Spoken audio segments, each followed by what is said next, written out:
বাংলাদেশে ২০২৪ সালের জুলাই গণঅভ্যুত্থানের প্রথম বার্ষিকী উপলক্ষে ওয়াশিংটন ডিসির ক্যাপিটল হিলে একটি বিশেষ অনুষ্ঠানের আয়োজন করা হয়।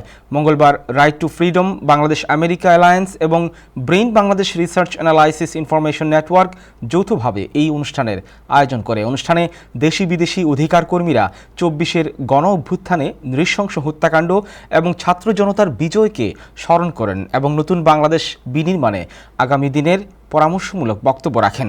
এই সময় বক্তারা আরও বলেন, ডক্টর ইউনূস সরকারকে সহযোগিতার মাধ্যমে দেশ পুনর্গঠনে সহায়তা করতে হবে, অন্যথায় নতুন করে অর্জিত স্বাধীনতা বেহাত এবং পূর্বের স্বৈরশাসক ফিরে আসার আশঙ্কা রয়েছে। অনুষ্ঠানে US congressman Lloyd Doggett, congressman Jim McGovern, Bangladeshi যুক্তরাষ্ট্রের প্রাক্তন রাষ্ট্রদূত Dan W Mozena, New York বিশ্ববিদ্যালয়ের ক্লিনিক্যাল অধ্যাপক ডিনা সিদ্দিকী, ইয়েল বিশ্ববিদ্যালয়ের প্রভাষক ইসলামুল হক, জগন্নাথ বিশ্ববিদ্যালয়ের প্রভাষক অরণি সেমন্তী খান, সিরাকিউজ বিশ্ববিদ্যালয়ের অধ্যাপক ফারহানা সুলতানা, অধ্যাপক এহতেশামুল হক, কলামিস্ট মাইকেল কুগেলম্যান, এশিয়া গ্রুপের সিনিয়র উপদেষ্টা মৌসুমী খান, বাংলাদেশ আমেরিকা জোটের সহসভাপতি কাউসার চৌধুরী, ক্যাডমাস গ্রুপের পরিচালক সমরুক মহিউদ্দিন সহ আরও অনেকেই বক্তব্য রাখেন।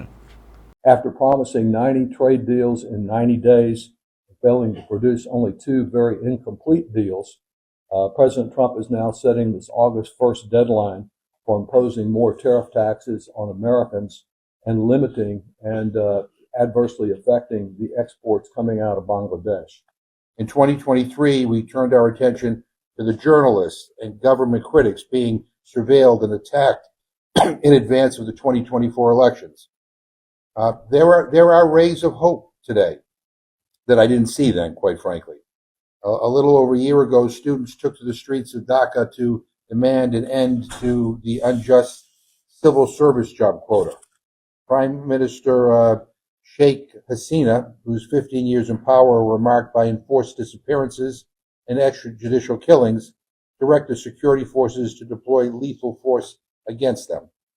And the program you have at hand highlights the topics and the speakers in the two panels. And those who are following online, the entire event program and the live streaming and press release and the press briefing that will be held tomorrow morning at 9 a.m. Eastern Time, all that information is available on the event page, which is at bdusalliance.org/DC, DC event 2025. You can figure it out. We are a year into this, and I was overjoyed and thrilled on August 5th. We were all out on the roads. But somebody mentioned disappointment. There's a really interesting article, op-ed piece going around about a year of shattered hope. But the leaders of the July Revolution, maybe they've broken that mold. Maybe. They didn't have a big fight over who's going to sit in the big chair. Can you imagine this? This is not how things are supposed to happen. But they didn't. Instead, they turned to Professor Mohammed Yunus. And he was the perfect choice. Yeah. I think the perfect choice to lead that nation to sustainable democracy and development. What a great surprise those student leaders were for me. And it gives me hope that this revolution, unlike all those other ones, this one will be different. And I'm inspired by Yunus's leadership and his determination to lay the groundwork, the foundation for democracy and continued development in Bangladesh. So a useful case study that I'll cite here is something that happened just a few weeks back. Senior diplomats from Bangladesh, China, and Pakistan met at a China-South Asia summit in China.